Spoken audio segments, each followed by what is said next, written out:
Our guest today on 10-6 Life Factors is Stacii Lewis. Stacii is a writer. He wrote a book called The Universe Thru My Eyes. This is of his experience in the prison system. He spent 21 years in the prison system, and he came out and able to write a book, and he wants to be an inspiration to others, especially to children. So welcome, Stacii. Thank you very much for bringing me on. Well, thank you. So we're going to start with the book because I believe that's what caught my eyes, and I was interested in the book. As I mentioned, I haven't get a chance to read it. I read your summary. It's called The Universe Thru My Eyes. So give us just an insight into what this book is about and share with our viewers what inspired you to write this book. While I was doing my prison bid, I knew I had to do something positive when I come home to show people that you just not coming out of prison, just talking, saying what you're going to do, try to help the youth out, even girls, you feel me? Because everybody goes to prison and jail right now thinking it's cool following these rappers. And they don't know half of these rappers don't even go to prison and jail. So I said, I'm going to come out and give them the real deal or the real side of it. But I really wanted to show kids that just because we changed our lives, don't look at us in a negative fashion as we the bad guys now because we not you no more as you was as a kid. You feel me? Because when you a kid, you do childish things. Your decision making is terrible. Sometimes it's peer pressure and whatever it is. So our money. So my situation was, I said, you know what? I got to let kids know that I was a good guy before I became this terrible guy that they portrayed me as on the news. That I was one of those kids that played sports. I was one of those kids that respected all the parents on the block. I was one of them kids that had good mannerisms, but I came a product of my environment through some trials and tribulations through my life because, you know, my mom she got killed when she was 2 years old, when I was 2 years old, and she got killed in front of me and my brother. And she got killed by my half brother and half sister mom. So I grew up without a mom. So my dad had to raise us. He didn't know how to raise us. Then my grandma raised us up to 5 years old, 6 years old, and she passed away with a heart attack. So my dad had to come be a dad and a mom, something he never did before. So he was very abusive. And at the same time, I ended up in foster care twice. So the point I'm making is that you're not born a murderer. You're not born a bad person. You're not born a drug addict. You feel me? It's tribulations in your life that send you toward that direction. You become that person. So every kid is normal. It's just up to that kid what he's going to advance his creativity in his mind and realize this is what I want to be. I don't even hear kids say no more, I want to be a doctor. I want to be a lawyer. I hear kids say, I want to be a rapper. I want to be a football player, a basketball player. And never was like that. Even kids don't want to be police no more because they look at the police department as the enemy. And I never grew up looking at the police as an enemy when I was a kid. I remember them coming to my school telling me the rules if a stranger tried to approach me and I had to look up to the police. Now kids, they discussed it with them. And we got to reel them back in to really wake the kids up. If it wasn't police, and you live in these poverty neighborhoods, what you think your neighborhood would be like if it wasn't police, even if it's good or bad? So you the world run wild. I'm glad you mentioned that because you said something in your summary that you grew up, you're a product of your community. You grew up in a community that likely infested with crime and violence and so on. But you also said that you recognize that you have talent. And you grew up in Liberty, what is it called? Yeah, Liberty City. And that is in Miami, Florida. It is known to be a famous city where they have this, but tell us about your city. Now, Liberty City is a city where it's real wild. But when you recognize no other kind of neighborhood, it's really in your mind, it comes your norm. You accept it as this how life is for every kid. Yeah. Because you never been nowhere. You never been to a middle class neighborhood. You never been to a high class neighborhood. Describe this city in terms of its population, in terms of the kind of talents that you may see, and why it produces so many famous athletes, but at the same time, there are many kids who suffered like you and become victim to the environment. Share the demographic. This how my situation happened. When I Mm-hmm. made it to high school playing football, I was like on JV. I was like a star. I played for Miami Killian High. Mm-hmm. My life went left because I tried to abuse it. I try to use my talents as like I don't have to go to class. I could chill all out. Like they need me, and that's the concept I had as being a young man. So I really never had no guidance on like, hey, you're gonna need to have good grades to keep playing, to be eligible. Da da da da. So I ended up getting kicked out of that school and going to another high school, American High. I'm playing football for them. So I didn't pass my summer school classes, so I ended up coming ineligible to play again my 10th grade year. So my whole thought process was, which is terrible for most of the kids, that if I can't play sports, what I'm going to school for? Because you see that on that's you're poor. So that's your only way out in your mind. You're not thinking the academic way. I could still go to college, get a student loan. I didn't know about no student loans. I just thought you had to have a scholarship doing something, either making straight A's, playing in the band, or athlete. And that's how the poor neighborhoods raise you up, because everybody around you promotes sports. So in your mind, you thinking without sports, I'm nobody. So once I got kicked off the team for having ineligible grades, at the end, I just said, forget school. It's over with. I'm gonna go get money now. And I'm gonna dedicate myself to the streets 100%. So you're saying basically that within your community, even though there's this, high level type of talent and skills, most families work somewhat like a broken family home where the guidance were lacking. The school system itself was also broken in terms of they were not guiding you, providing you the information that you needed to move from point A to point B and so on. Yeah, because school's only going to abuse your talent too. All the way up to college, they're going to abuse your talent. Now I see that when I got older. I'm like, they're only going to use a basketball player from the poverty neighborhood to the best of their ability, whatever they could gain off that athlete. Football the same way. You get all these letters coming in. You making that coach for that high school look good because now you're getting all the recruits coming through there. Now there's more recruits watching all the players, so it make that coach look better because every coach want to get a promotion also and go to a higher level. So poverty kids, they know we gonna go harder because we got nothing else to fight for. Because if you see your parents ain't making it out the poverty neighborhoods, why would you think you could outthink your parents if you look up to your parents? And if they not making it out the poverty neighborhoods, you already throw the white towel in. You feel me? So my whole objective was, I ain't throwing the white towel in. I'm gonna make it out of here. I'm gonna make it to the NFL, and I'm gonna come back and buy my dad a house and get him out of this neighborhood. That was my whole objective. You feel me? But once, so tell me, so fast forward, so you a lot of things clearly happen, and you end up in the prison system. And share with our viewers how many years you spent, and then when did you start writing the book? Because I'm thinking you wrote the book while you were in prison, or is it after you came out?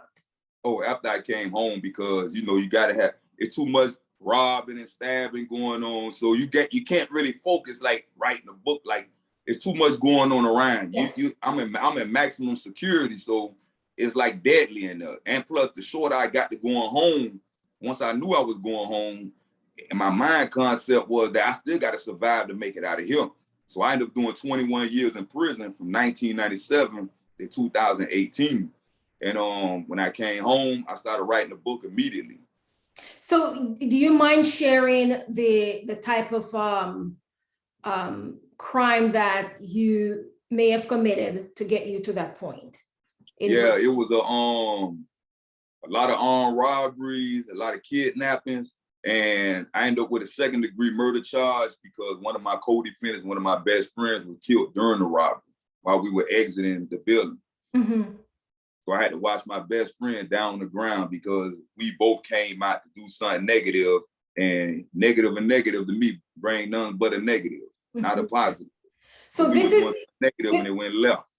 This act wasn't a one-time thing. It is something that has been built up, because you mentioned that from an early age, you lost your mom, and then you were in an abusive situation with your dad, a family. You end up in foster care system a couple times. Even though you were a avid athlete in school, that talent was not nurtured in terms of not having the mentor, the support. So you decide you take it to the street, as you say. So there were several things that you did building up to that final act that got you the 21 years, yes? Yeah, see what happened was when I was 11 years old, my little brother was 11. He committed suicide with my dad's gun. And me and my little sister was in elementary school then. I was in 6th grade, my little brother was in 5th grade, and my little sister was in 5th grade with him because he started school late. So once he killed himself with my dad's gun, when we came home from school that day, and he was 11 years old, I was turning 12 that year. And that kind of like sunk my whole life on rocky roads because like everything around me is like just dying. And I had to watch my little brother bleed to death, just laying on the ground like, we called it 911, no police came. So right then, it put me like a little grudge against the police department and ambulance type people because I felt like, because I was a kid calling 911, that they thought we was on the pump phone, must be playing. So I had my aunt even call, because she in a wheelchair, so I had my aunt call, she always home, and they still ain't come.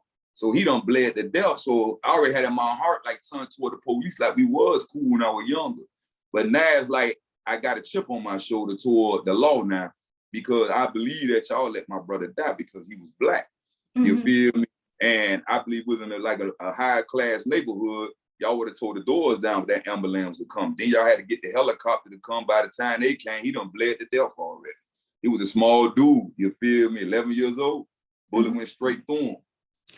I'm so sorry to hear that about your brother. So, you know, and as you mentioned, the themes around your life start building up into terms of death and crime and just a lot of infestations, just negative things that are happening around you and no one to rescue you. So, you know, in terms of understanding how, say, kids in Liberty City at this point may have similar experiences. That's right. That's why I wrote the book. That's why I wrote the book to show kids that regardless I went through all that, I still was moving toward positivity still.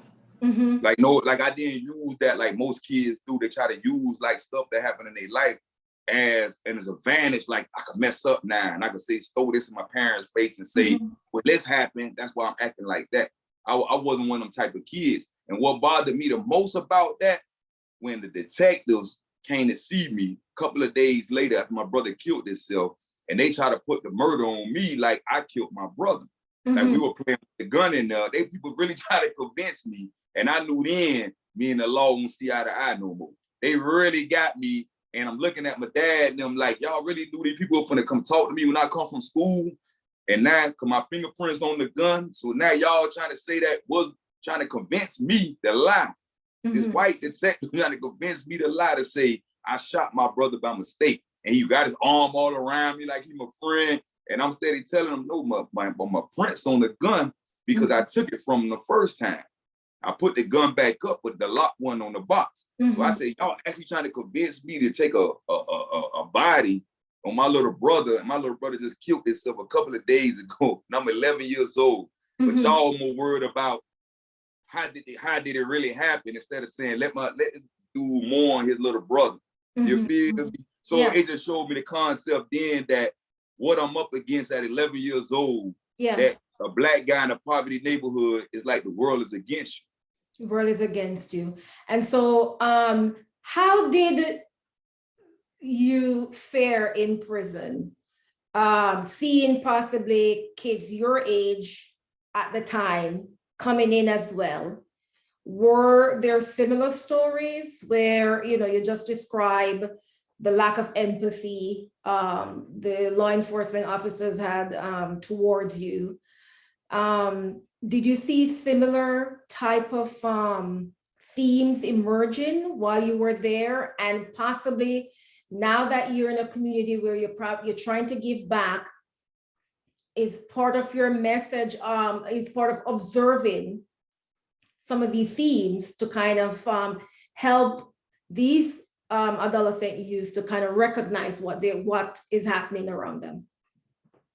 Yeah, my main thing was when I see them young guys coming down, now we're younger, I still ain't know no better. I got 55 years stuck in prison. So I went in at 20 years old. So my mind concept was just really on, that I'm gonna get out at 75 years old. Oh, wow. So my mind was, I'm getting out as an old man, so I'm not gonna let the judicial system run my life as a young man in prison. So I'm gonna enjoy myself, I'm play sports, I'm gonna get into everything that's going on because I'm gonna live my life out. Until I woke up and realized, nah, I got to get his time back. I got 2 daughters on the street, growing up without a dad, and I don't know, I done changed their whole life up. And by me not being there, I ain't even realized that. I thought the mom was enough, and I realized that I changed the whole pattern of my daughters' lives, and it really impacted their lives in a negative way by me not being there. I just thought that I always seen one parent, single parent homes growing up, and most kids turn out to just however they turn out. So I just felt like, okay, my daughter's gonna grow up in a single parent home, or they get another dude to bring an impact in as a man, to bring some son, like, I don't know, fathership to the house. You feel me? So it all went sour though. And that's when I started knowing that I need to get out, because my daughter started messing up in school. And I was like, okay, I need to graduate while I'm in prison to show them that if I could take my GED in here with all this killing and robbing going on, that if I could go to school and study in here, and I could prove to them that y'all have to finish school also, and that's what I did in 2007. I actually, after 10 years down, I decided to get my GED, and I passed it the first time. And I made sure I made 1 million copies to show my daughters that, hey, no matter what you heard about your dad, what kind of guy I was and all that, end of the day, don't follow my path. Because I am still a good guy, and I'm very educated. I just made some poor decisions, very poor. Yeah. And so what a way to just continue being a father, even though you're separated by the prison wall. And I'm sure that had an impact on them to, kind of pull through to do better. It did. It did. We wrote each other a lot. Pictures, report cards. I wanted all that. You feel me? Now, I knew I couldn't be too hard on them because I'm not there. I don't want to become their enemy. Like, I don't want to be just your friend. I want to be your dad also from a distance. You need advice, you want to talk to your mom or your stepdad, I'm here. And that's what the opening that I had for them. And it kind of helped them out a little bit, because one of my daughters ended up going to college and finished college. So that was kind of cool. My other daughter went to college, but she never finished. But at least they both took heed of my GED and realized that dad could do it. Inside the predicament he in, I know we could finish school out here, because it's no kind of pressure really on you, but peer pressure from students. I got peer pressure around me every day from correction officers to inmates. But I'm still gonna do it because I got a point to prove to my kids that you could be great still, no matter what position you in life. It's interesting that you say that your sentence, that the sentence that was handed down to you was 55 years, but you end up doing 21 years, yes? Yeah. How do you mind sharing, God's grace blessing? That I'm gonna tell you, son. I had no money. A lot of these young guys ain't gonna know. All that money they put toward them attorneys to go to trial with, once you lose trial, now you need another attorney called an appeal attorney. So now that's more money, because the motions got to go from the lower courts to the appeal courts, federal courts, and Supreme Courts. So you paying a lawyer probably 4 times just to probably get a decision they're going to say adjudicated as guilty. That mean they ain't changing the sentence affirmed, or you get a chance to go back. So me, I got no money. Let me ask you this question, because I'm curious. And so for young men in prison, your age 20, you did say 10, and where is this money coming from to pay lawyers for your appeal? See, me, I went this how it happened. I went to the law library because the older dudes that been in there like 30, 40 years, I really look up to them, because they're gonna give you the game of a lifetime. Because the stuff they should have did when they first came, when they was 18, 19, they didn't do. They start getting in trouble. And when you go to getting in trouble like that, you can't fight your case. You can't work on your case. You got to be on the compound to be putting request slips in to even go to the law library. Then they're going to schedule a day and time for you. And when that happens, when you get in there, you got to get to work. You got to find out, you got to learn how, I had to learn how to read. I had to learn how to comprehend reading, what I'm reading. So I had to really self-teach myself in there all this stuff because I had to go home and I had no money. And I'm watching 90% of the young dudes just stabbing, robbing, gang banging, and they don't realize that they time criteria on their cases is already running once they stamp guilty in the county jail and you get sentenced. Your time is already running. You have 2 years to file on all these cases that I told you, the appeal courts, from the appellate court, the lower court, the federal court, and the Supreme Court. You got 2 years. But every time you file on that case number, it frees the time. So I had to learn all this in there. So I done lost like a year just in there wilding, joining the fun. What's going on? But in the end, the old dudes were like, hey, you look like you intelligent. You ain't like them other kids, man. Like you don't even belong in here. Listen, if you smart, get to that law library. You don't need no money. It costs nothing to go in there. It's free. Yeah. He said, you just got to comprehend what you're reading, take notes, get copies. So I'm doing all this. I bring back my copy staple. I'm going through the case laws. And all in all, I figured out they over-sentenced me on 2 of the trials I lost. The one they gave me 23 years on and the one they gave me 32 years on. And they ran them both consecutive. That's how I ended with 55 years. So I had to beat both cases down to get my time down because I knew they played with my sentences. I knew I couldn't overturn my cases because I had co-defendants telling on me, Kobe my best friend. So I hope these young guys take heed to that. All my friends told on me. And the end of the day, friends ain't friends when there's only one little small boat one person could fit on, and it's a big old ocean. That one person who call your friend will get in that boat and pedal away on you. You feel me? Because he got to save himself. He want to be free too. That friendship out the window. A lot of kids don't know that. I had to figure that out in the long run too. I thought we was all staying together, feeding, we doing everything together. We like brothers. But once them bracelets got on, I realized, boy, it's a thin line between love and hate, like that movie, boy. So I fought my way out of prison by myself. So I had my brother to send me $1,300 to pay his last lawyer. And God blessed me because the lawyer I paid the $1,300 to, he had to do my first case for free because the public defender's appeal office was overcrowded. So they got to give me a private one. And this private one, I prayed on it. And this private one they gave me, he overturned my first 23-year case to 6 years. So now I only had 38-year sentence left. So now he told me the 32-year sentence, the murder charge that they gave me for my co-defendant getting killed in a robbery, he said they over-sentenced me because they gave me a first-degree murder. He said I supposed to have a second-degrry murder because I didn't do the actual killing. So this lawyer really blessed me and came back and did 2 cases for me for free just for the $1,300 I did. But I did all the work myself. Well, blessings and grace to him for doing that. And I'm sure you're forever grateful to him for doing such things. So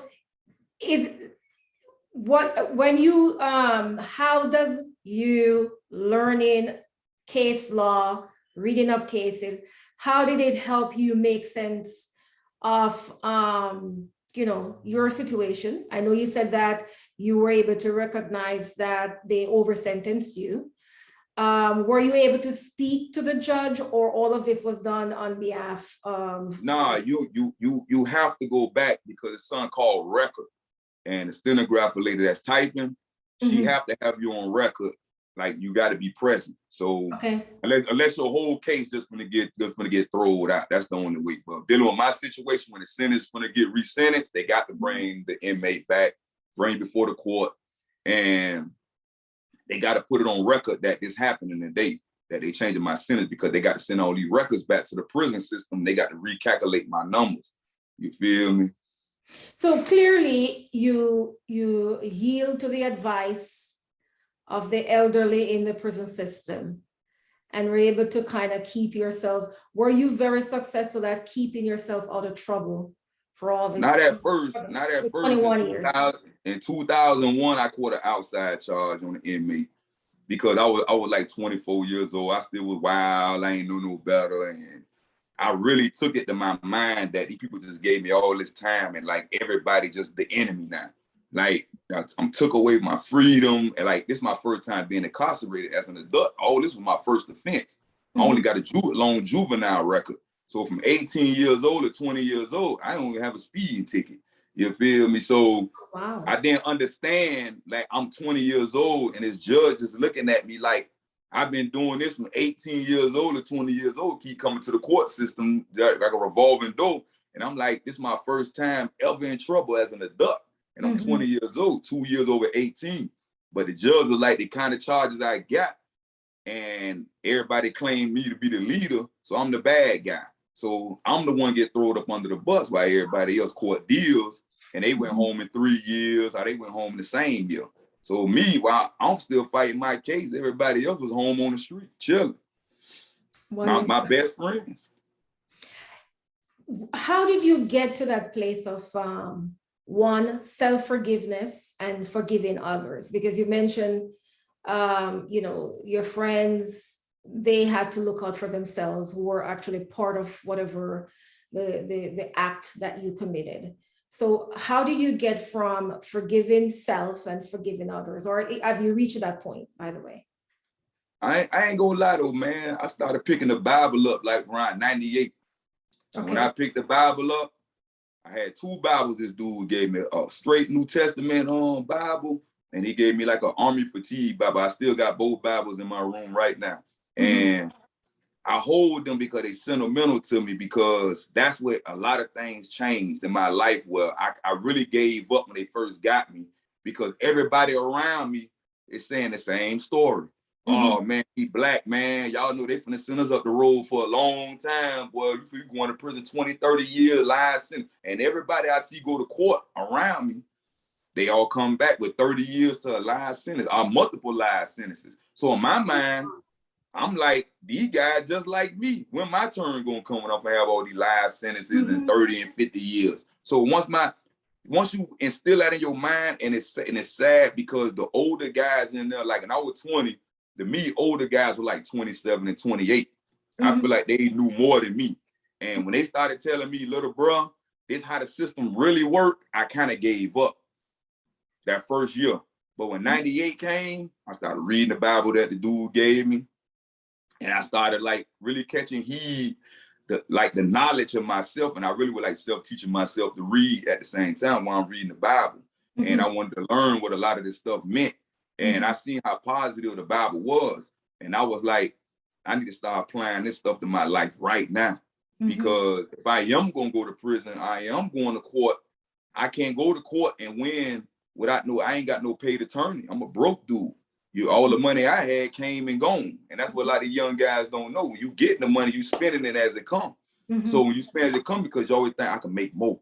And then when a situation like that happened, it put that stop sign in the ground and make you stop and realize, whoa, hold on now. I never saved money for the bond out. I never saved money for my kids. I never saved money, a bank account for myself, for a lawyer. Because I'm thinking, oh, I'm smarter than the police. I could never get caught. You feel me? The guys that got caught, they just was dumb. And I remember all the programs they put me in. I was a juvenile.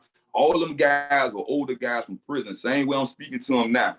And they used to go up there and tell all us young guys, before you get grown, don't end up like me.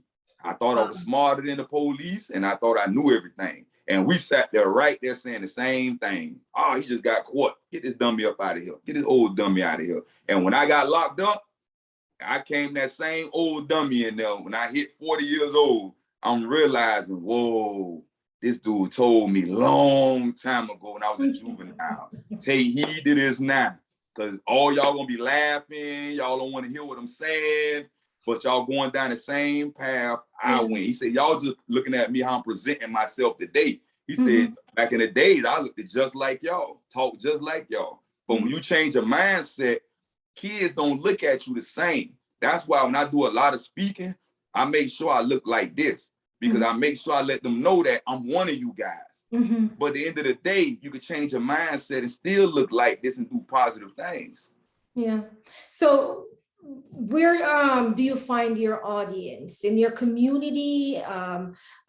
Reaching out to like neighborhood clubs or programs.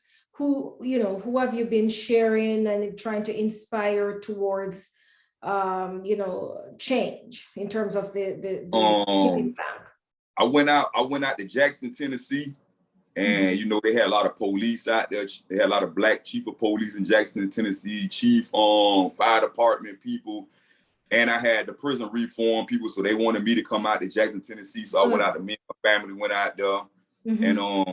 we went out there and spoke. We went out there, did a couple of things, and I did something in Hollywood, Florida, at a library where they Great. brought some youth there because I know a lady that worked at the juvenile detention centers down in Broward County next to Mhm. Miami, and the little young guys took heed to my story because they realized that I talk just like them, I Mhm. look just like them, I was one of y'all, but at the end of the day, though, my whole mindset done changed. So the point I be trying to make to the young guys is that you gonna be stereotyped in life, but it's up to you to Yeah. represent your stereotypeness in a way that when other people that are calling the police on you, coming down their neighborhoods and all that, you want Mhm. them to second guess because you got to represent that look. And if you represent that look in a positive manner, that you could show other races and all that, oh, all guys look like that, ain't the bad Mhm. guy. And that's what I do out here every day. I speak with mannerism. I hold doors for different races to show them that you ain't got to clutch your pocketbook. Like, we just look like this, but that shouldn't define who we really is. Yes, yes. And it's interesting that you have to say these things to these young kids. One of the most common saying from some of the poor or vulnerable children living in certain communities is that they have to get out of the community. Can you share, can anyone survive? I mean, what type of survival skills then is necessary? Say, for See, to example, me, for a to child me, living in Liberty City and to have to me, overcome peer pressure, have to overcome police stigma and stereotype, can they survive in that setting? it's it's like this here though. See, with poverty neighborhoods, Mhm. y'all all need each other from your block because y'all protect each other to go to school and come home from school. So, excuse me. So if you trying to separate yourself from the peers, like a lot of bad stuff gonna happen to you. So a lot of Oh. these kids are really forced in the gangs because where you live at and all you other gangs going to these schools together. They might Mhm. have this hallway Bloods, this hallway down here, GDs or Crips. Mhm. So everybody know that's the Blood hallway. But you might live in the Bloods neighborhood, but you Mhm. don't want to bang. These just guys you grew up with playing football, basketball with, but they joined gangs at an early age. You just made the right decision. But at the end of the day, you need these guys to walk the hallways in school. You need these guys to walk home every day from school and to school, or to play outside. You need them. And it's kind of like putting kids against, they back against the wall, really, to me, because he only joining in, either he not gang banging, he only really joining in for protection. And he felt like he listened to his parents and be like, you know what? I can't be around them. They told me don't be around them kids. They negative. So if he Mhm. decided to do that, he's on his own. He like a sheep around a bunch of wolf. So the end of the day, it's like peer pressure these days are a lot different from when I grew up. And when Mhm. I grew up, I had a choice. I didn't have to chill with these dudes in my hood. Like I wasn't worrying about other kids from other neighborhoods because I felt like I could handle my own. But these days, it's like they shooting first, fight later. So So these you're kids are going, yeah. So these you're kids are, saying it's worse. yeah, yeah. These kids, boy, these kids like I just seen some guy the other day in Miami where they got in a fight at a store and the dude just came back and killed him. I even seen it in Chicago where they killed the rapper up there about a month ago. That he Mhm. got in a fight with a dude in the projects in Chicago. Now he got all his money. He beat the dude up. The dude get off the ground and just and killed him. So the concept now is what parents taught us growing up is use these first. Don't pick up guns because you could live another day if you fight. You Right. can't live another day you kill another kid. That's somebody's son. That's somebody's daughter. So these kids these days have no recognition of life. They don't even care about dying. I never seen kids so happy to die. They going head first into the firestorm now. Cause rappers saying whatever they saying, they running right behind the words, but they fail to realize that y'all actually living what these guys ain't. They go back to a mansion and Rolls Royces and all that. And y'all paying all these concert ticket money to watch these guys perform, but then y'all go actually live this life for real, and y'all don't know that you going to jail, you going to prison, you going to the graveyard for a fact. Because only good fortune only lasts for so long. So you're trying to do your work, you're trying to give back to communities or to any group that is underrepresented in terms of, just surviving in this society. What is it, what can lift these youth or families out of this mindset? Because is it poverty that is causing this? Is it a level of ignorance that is causing this? Is it a cultural ideology that is kind of stranglehold them together? What is it? Because it's cultural. It's not even poverty neighborhood no more. I see a lot of rappers come from middle class and high class neighborhoods, but still want to go into poverty neighborhoods to show that I gang bang in a high class neighborhood.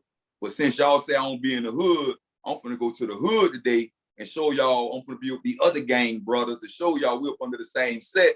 So I'm finna take videos and pictures. Like, if you already in high class, like, why do you want to be a part of the low class? We trying to get to where you at.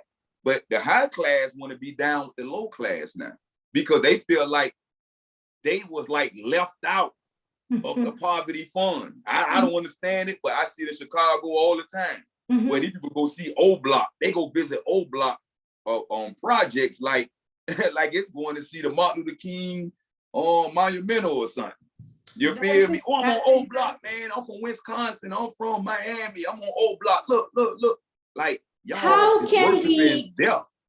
And it sounds as if it's deeply embedded. Then if the police, in terms of its institution, try to intervene, are you saying they are going about it the wrong way?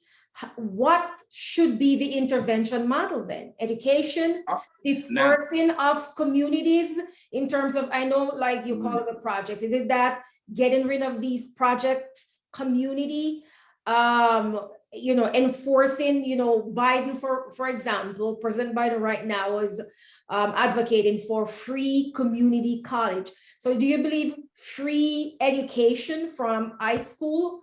It's free all the way up until at least 2 years of, tertiary education. What can disperse or just, kind of chip away from this deeply entrenched culture that is causing such harm? It started with the police first, because once young Black kids, look, I got a grandson that's 6 years old. He's gonna be 7, and 2 years ago he wanted to be a police on Halloween, and he dressed all up, the hat, the jacket. He ran around with his. I remember when he broke his handcuffs. He was outside. He crying because his handcuffs broke. He wanted to be a police so bad. When I tell you 1 year later, I don't know what he heard and what he been around, but he said he never ever want to be a police. And that is, he was 5 years old, turning 6 when he said that last year. And for me to hear that, like, I loved it, the police at 5, 6 years old. I thought they were the heroes of the community. You feel me? But now, it's the era that changed everything. Social media. Yes. They post everything negative a police do. So if you post negativity all the time, all these kids got phones now, 5, 6, 7 years old, and they watching social media accounts, and they seeing how Black people are being handled, but they never showed the goods of what the police is doing. Yes. In the community. I seen police actually play basketball. White police play basketball with Black kids, and the police was called on them because they were shooting at a white guy basketball goal. So the police, instead of like making a big deal, he got the car and like just told him chill. He'll play with him. See, you need more interaction of positivity has to be shown out Yes. here. The world posts nothing but negativity because negativity is the only thing that matters. And I never knew that till I came home. I thought the news was the only one. But now I just watch everybody's social media account. If it's positive, people will skip right over it. Anything negative, oh, I'm sharing that. Yeah. Oh, so it's a Tell cultural me thing. about it. I do Yeah. online fundraising, so I know exactly what you mean. Yeah, so everything is being seen now. Before Yes. you had to watch the news, whatever they show. But now we got regular people, any part of the police, they see the red and blue lights, they camera out. The people driving got their camera. So we seeing so much and we diagnosing in our mind as this is the way we gonna always be treated. This the way it always gonna be. I seen it with my own eyes. It's reality. So you can't say they made it up. I'm watching y'all sit on this man's neck for this many minutes. And you can't do that. The way the world is now, I don't know what people trying to prove or what's going on, but police have a respect problem.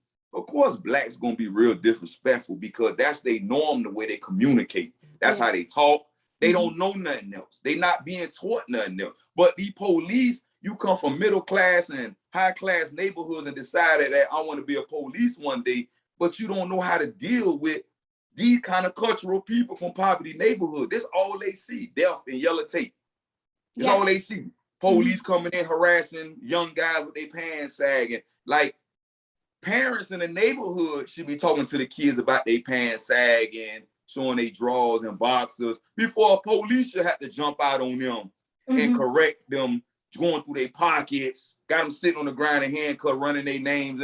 The parents in the neighborhood not stepping forward. I remember back when I was growing up, my daddy allowed every parent on the block to beat me. They catch me doing something wrong. And he's still gonna beat me when he come home from work. So it's not like that no more. Parents so scared to talk to another kid because they feel like violence gonna come behind that. If I say something to this kid, he gang bang. He gonna shoot my house up.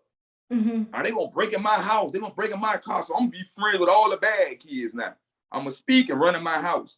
And that's the way the world is now. It come with the older people too. Because we turning our backs on the youth because we feel like they dangerous.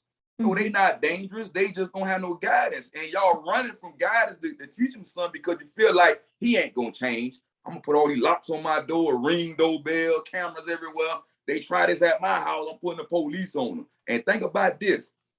We always say the white officers and the Hispanic officers attacking the blacks. The reality of it is, who called the police in the first place in these poverty neighborhoods when this kid get killed? That means your own Negro neighbor called the police on one of the kids that he could have just went outside or she could have went outside and said something to this kid. Instead of calling the police. Look at all the kids getting killed with the toy guns a couple of years ago, black kids. Because they not man enough or woman enough to come outside as a parent like, hey, that gun real? Y'all ready to call the police on this little black kid instead of finding out the real truth if this gun is real. So we our own enemies too right now. Because we don't even care for if we see a kid going left, we automatic throw that kid, like we ain't want no dealings with that kid. And that's the way the world is. All good kids, oh, they can come over to my house. Yeah, he make good grades. She make, oh, the bad ones, oh, I ain't watching him. I ain't watching. And that's the way the world is now. We defy bad and we don't try to correct it no more. Stacii Lewis, very, very interesting. And this is actually a very, very deep insight into the culture. But your key piece there, that the presence of police, the interaction with the police, the perception of Black being poor or Hispanic or people or poor, I guess, living in projects community in the US, and the way that police view them is one of the main factor that is causing people to have this perception about themselves, about their community, and then also about just being a human being, that is poor, because they felt that they're going to be treated negatively because of where they live. And you made a very good point too about even their attire, the way that they dress. This is something that a parent should be talking to their children about. Not is something that should be police. There But you go. you're right. I've seen so many videos, just the way that you describe it, where police officers are pulling children over, poor African-American children, poor Hispanic children, policing their neighborhood and pulling them over, putting handcuffs on them without them doing anything, but simply because of the way they dress, because of where they live and what they look like, and all the other symbols that have been used to stigmatize them. So you are right on track. So this seems like an opportunity then for you, Stacii, to try to see if you can talk to police officers. I know you said you went down to Jacksonville and some of the other states to, talk to the fire and police and so on, and kind of give your speech and input as to what can be done. But I believe this area is much more needed, and maybe this is an area that you can tap into and see if you can get in on some of these seminars to kind of share your insight about how police are viewed in the community. And it doesn't have to be, because a lot of times they tend to come from these intellectuals, from the universities that come and There you police. go. There Right. you go. So when it's, as you said, when it's coming from you who have lived it, who have experienced it, who have kind of rise up above it and be able to kind of, use it as your stepping stone, you should be the one that they're seeking out for information. Don't you think so? Yeah, and I just did a YouTube channel about that, right? I did something based on this, what it was based on. I was talking about how the police, right? Somebody asked me to do a YouTube channel based on, is they trying to cut back on recidivism in prison and rehabilitate inmates, and they trying to stop crime in poverty neighborhoods. So I did a YouTube on that. And the answer to that was no. I say, if I'm gonna show you the intellect of what I know, of what I seen, because I've been incarcerated my whole life. And I thought that was just the norm. It's supposed to happen like that. Yeah. So, but it don't, because look at you. You on the other side of the fence. So it can't happen to everybody. But that's the logic they try to give you. But this is what I told them though. I said, if you go by a mansion neighborhood, how many police cars you gonna see? But when you go to poverty neighborhoods, air red, like, oh man, they might get behind me. Oh, I'm gonna try to get the left signal. Let me hurry and get over here. And the concept of the thing was not to pick on the police. The concept was, I noticed every time a black person, a Hispanic person get killed on this terrible block, the first thing they say is, this block is known for murders. This block is known for selling drugs. And the objective of my YouTube channel was, if there's no police cars and I ride by mansions, right? But y'all get there very fast if they make a call. So on the way you came from. But the concept I'm saying is that if majority of the police cars in that district is working the poverty neighborhoods and some of the middle class neighborhoods, you telling me you can't put one car on the worstest blocks in America, everywhere? Because you're all in poverty neighborhood. If you know they selling drugs over there, you know what they'll do? They'll ride by all day long, get your description. Then they might come back the next day with the jump out police and arrest everybody out there. So that means you know what they're doing. So instead of prevention, that's right. They allow it. You up. They allow it. Think about it. You got all these police cars in the poverty neighborhood all day long. Oh man, what happened over there? Oh, they at the gas station. What happened? You see them everywhere in the poverty neighborhood. So you can't take one car in every state in the United States and say, I'm gonna put them on the worstest block. We're gonna teach them a lesson. And that one car gonna have 2 officers in it to sit in that car and just do it's your 8 hours every day. And we gonna show the poverty neighborhoods that we really trying to prevent crime, not create it. So don't let it happen, and then you try to resolve it after somebody got killed. That's not resolving it. Oh, we caught the guy who did it. No, but you could have prevented it. If you know killings going on this block known for gang banging, this block known for having machine guns, this block known for having all the drug dealings going. They'll tell you all this in the news, but in the end, you like, they're not preventing it. Why not? It That means sounds y'all wanted like to happen. I don't know if you know when you were locked up, or even now, if you get a chance to watch, they have these shows called Bait Car? I don't know if you've ever seen it, where they would put an expensive car in a poor community, park it on the street with the car with the keys in, and it's running, and they set up all these cameras all over, and they entrap whosoever get in that car to steal it. What word you just used? It's called Bait Car. They've been using entrapment. Drug dealing with blacks and Hispanics since the 80s all the way to now. They entrapping you, and the feds know how to get around it. Everybody know how to go. So think about it. They creating crime through a show called Bait. Yes. That's for what? exactly what it's For so ratings? let me ask you something. And I'm, all your book called The Universe Through My Eyes. You also mentioned your YouTube channel, that you're doing some of the same talks, telling people of your experience, sharing and giving advice, and, really hoping that at least you can convert a few youth, or even, adults. Or adults too, because we got a lot of adults that act very young out here. They very childish mind. It's like they still 17, but they 50. Mindsets ain't changing. If anyone is interested in your book, share where they can find it and where they can. They can buy my book on Amazon, or they can buy it on Barnes and Nobles. Okay. The Universe Through My Eyes by Stacii Lewis. He wrote this book about his experience growing up and having committed some crime that got him into the prison system.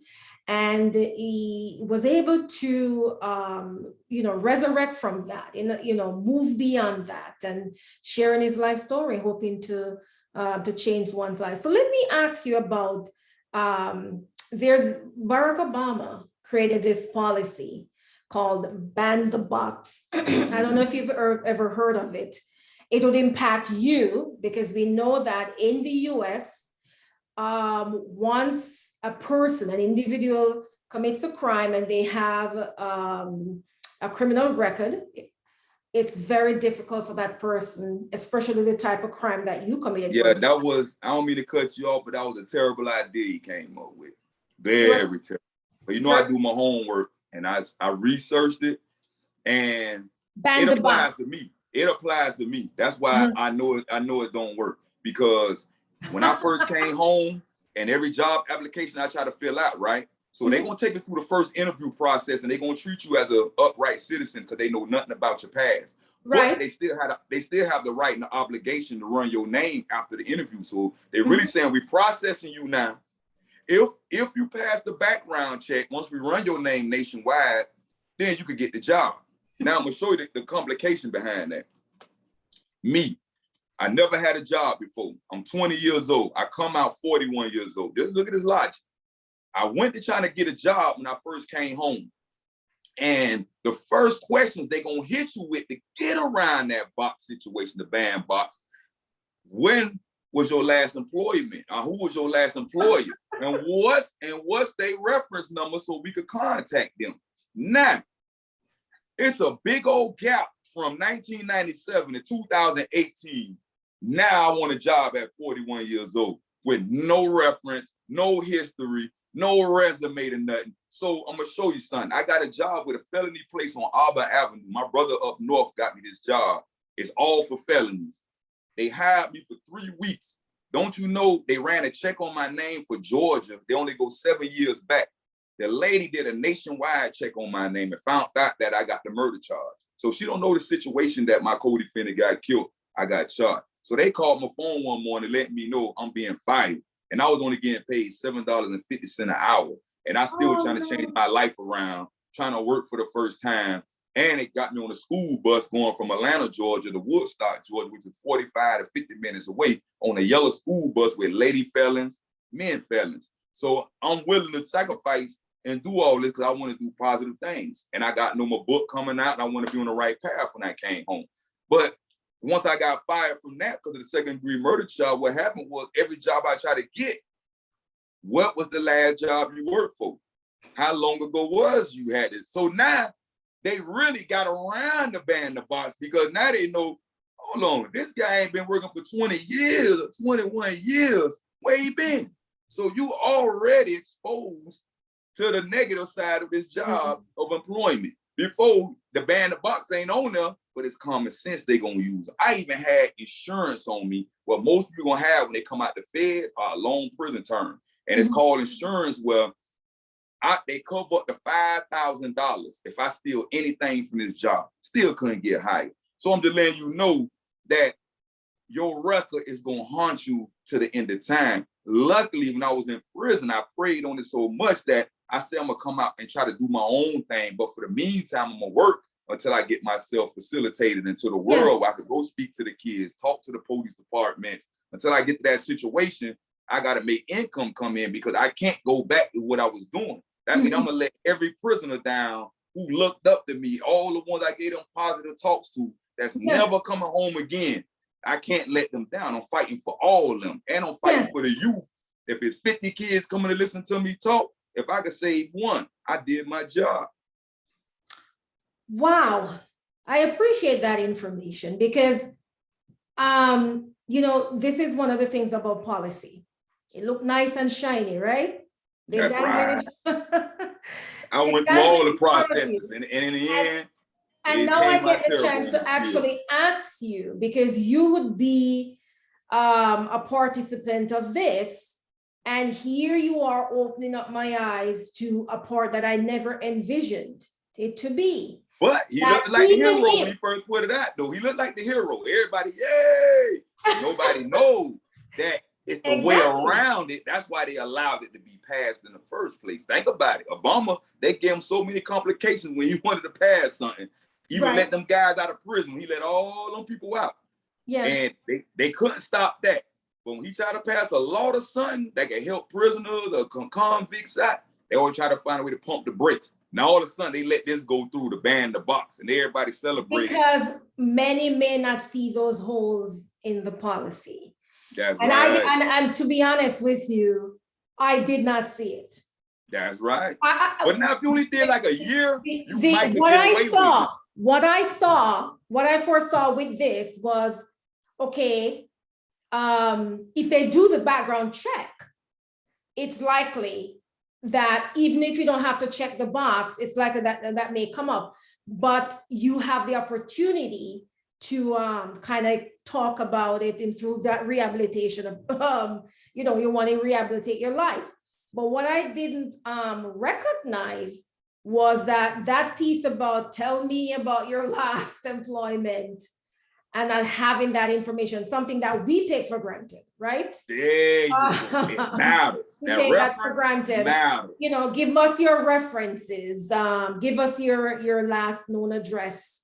Let us call your employer, you know, that kind of thing. And yeah, very interesting. So I'm sure Obama would love to, you know, to hear from you. I would love to tell him that you should have sent the policy to me. You had it right, you had a good idea, but let me complete it for you. Where they can't ask for reference numbers, they can't ask for your last employment. It matters what you kind of how you representing yourself at this job at this time. That's all. If you're a hard worker, that's all. So all that matters. Tell me, I'm going to ask you another question then. That many, aside from all the things that I'm sure, you know, you're considered to be a parolee, or you're clean. No, I'm clean. It was my first offense, so they couldn't put me on no kind of, it's called CRD. It's like parole. Now we've been to parole out of Florida, unless you've been locked up from like 1993 on back. I fell in 97, so I missed the parole era. But if you fell in that time, you still get parole. Me, it's called CRD, where whatever left completion on your sentence, I probably did like 25 years. So I did good time over the 21 years and like 9 months. So what they did was they let me out early, but by me having my first offense ever locked up, the law states that they can't put me on no supervision coming home. Great. Congratulations for that. So tell me about the opportunity to vote. Oh man, I can't even vote. And the concept is, like I said before, they create crime. If they could lock up a lot of brown people in poverty neighborhoods, they the one that see that life is really going against them 1,000%, not 100%.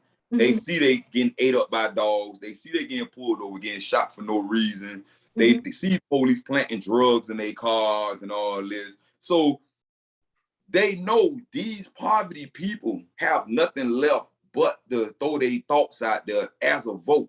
So, but we could lock up the young guys at 18 and ladies at 18 years old or 21 years old early, and they got to come back and fight to get their record expunged, to get their voting rights back. So you got to think about it. All these brown people out here catching these dumb charges. It could be assault, dumb charge. You just got in a fight with another person in the neighborhood. Both of y'all go to jail. Sometimes they charge both of y'all with the same crime. Dumb as hell. So, but eventually y'all gonna plea bargain out because you're guilty. So you got a felony on your record. One, you can't get a firearm. Brown people. So we got more illegal firearms in the poverty neighborhoods than anything right now. So they could throw them guns away. The serial numbers don't even matter. Two, go ahead. They can stop us from voting. Right. Our voice don't matter just by giving a brown person a felony. And they still losing all these votes with all these felonies they giving us. So just think if it slowed down, how powerful brown people would be out here. We make the difference in all the decisions out here when we go out there and vote. Like right now in Georgia, you can't even give nobody water or free food because you going to jail in Georgia in the brown poverty neighborhood when you're allowed to vote. I am speechless. I'm speechless because it's so painful. And you're going to lock somebody up.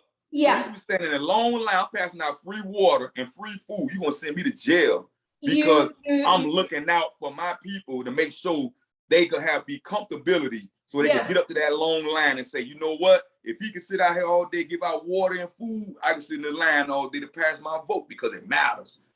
But they try to give us felonies, try to threaten us with arrests. Now they trying to take democracy from us. They trying to do everything right now because brown people woke up. They matter.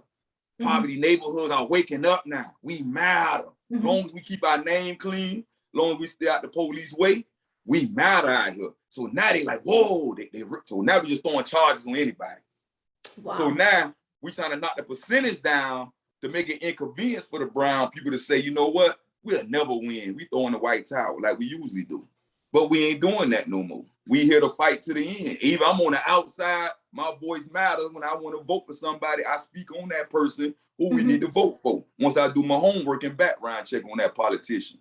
Yeah, it's the insight that you have is wonderful. It's great because it's an indication that nothing is going to happen to you again. And I'm more optimistic, not knowing you except for what you're telling me. That's right. You cannot have this kind of insight. That's right. Go the opposite direction, Stacii. It's like they say, God only help fools. God know I'm not a fool no more. So he's not going to help me because he guided me all the way. He's using my voice now. Yes. I went from negative to positive. That's my slogan. That's my slogan since I've been home. Turning negatives to positive. Into positive. You said something very interesting about that prison job, or I don't know if that's what you call it, where when you're out, felony jobs, you have to sign an insurance policy. No. This happened after they fired me at the felony place. So I went down to a place where they supposed to give like felony jobs, if you got any kind of skills. So you go down there, type on the computer what you're good at. Right. Really a lot of foolishness, right? But they also say that we could give you an insurance policy up to $5,000. Well, the federal government will cover you. So I think Obama did that too. So you should better work anywhere that if they valuable, they ain't really worth that much, like a gas station. Like y'all don't So wait, let me ask you something, Stacii. Who is a beneficiary of that policy? I don't know, but I was so happy to have it. I was so happy to have it that I thought it would work something. So if you did something, but think about this. So basically they're saying if you did something wrong, where you steal something from possibly the employer, there you go. anyone, the person who takes out that policy on you will be the beneficiary. And so that's also another thing. What if they, and that's why sometimes you may hear people skeptical of someone. You become friends with someone and they get you in trouble and they collect off you. I mean, I'm just saying. It's the government that's giving you this insurance policy. They're gonna cover it regardless. But when you got to present this kind of paperwork to an employer, that look kind of like strange. Like you presenting that, they covering me. So that's my it's point. one doubt in their mind that should I hire this guy, regardless they gonna cover his $5,000. That means that they kind of think this guy gonna come and do something wrong. Exactly. So what's the point of hiring him? And then we still collect the money that whatever he did in him. But now we don't have no employee no more. Like we got to rehire somebody. Like, so we might want to hire somebody that got a clean record and put him in here and just know we don't know what he gonna do, but at least we know he don't have no bad background or no black cloud over his head. So it's a stigma. It's a stigma, Stacii. And sadly, I can imagine how many hundreds of thousands of individuals like yourself who have been released from the prison system have gone through some similar experiences and probably sign it and probably get themselves in trouble and making, because it's outsourced to private insurance, policy holders. The government doesn't own an insurance policy. They outsource it to private investors. Just like the prison system is privately owned nowadays. That's what they're doing. So your life is in the hands of private investors, unfortunately. We are almost at the end, and this is so interesting. This is very, very insightful, and I thank you so much. You have so much to share. I'm sure there's like everybody say the same thing. I said, y'all need to vote for me to be president, the first felon to be president. Because I understand everything that's going on out here, everything. I'm sure there's little pockets of story. Probably you could share the first 5 years of your life in prison, another 5 years, and so on, because there must be so many interesting things that have happened. That's what my book part 2 gonna be about. The judicial system and what I had to go through, the jail system all the way to the prison system, what I seen in there. That's what part 2 gonna be about. Good. And keep writing, Stacii, because this is one of the, and keep talking. I think your YouTube channel too is a good way to kind of get your message out. What's your final thoughts on all of this? Your book, your advocacy in terms of, you're talking to people, sharing your stories, trying to change minds about their path and so on. What's your summary on that? Oh man, I'm gonna tell you some real junk. It's really like great, because from me to be who I was, and when people Google my name, everything come up. Mm-hmm. So the people hear me talk now, they like, that's amazing, boy. Like, we don't know how you did it, how you change your mindset, how you look at life. You almost been out 4 years in another month. Like, these kids really have to hear your side of how you see stuff, because they just the blind leading the blind out here. And the older people is not raising the kids up no more like they supposed to in the neighborhood. They just allow them to do negative stuff and everybody turn a blind eye. I want to be the person that start having even the gang OGs that don't bang no more come back to their neighborhoods to supervise the gangs in a positive manner. Because once you win, you in to the end. So that don't mean you have to indulge in shootouts, jumping somebody. You just there to monetize everything that you see that gangs ain't doing right. Gangs wasn't for to kill each other. Gangs were designed for to protect your own poverty neighborhood. That's what it was for. It wasn't for no middle class neighborhood. It wasn't for no upper class neighborhood. It was like the baby Black Panthers. They built some for old ladies and parents to go to the store, save without their pocketbooks getting snatched, come home with groceries. They can walk to the store back and forth. Nobody coming in their neighborhood disturbing nothing. And we got to get back to that ground level all over again, because gangs think that it's just all about killing. You got to think about this. Every gang member, we got over 100,000 gang members in the United States. Each gang member, at least 75% of them got to kill an innocent person. So every day, we got people just dying out here for no reason, just in the wrong place, the wrong time, because they got to initiate themselves and get a body up under their belt so they could trust this gang member. No matter what age he is, 10 years old, 9 years old, he got to be a killer at that age. He got to prove that he belongs. So if y'all know this the way the world is going, any innocent person walking down the street could get killed just because he want to wear a certain color. Yeah. And gangs don't look like they getting dispersed nowhere. Like I did another YouTube channel on this here.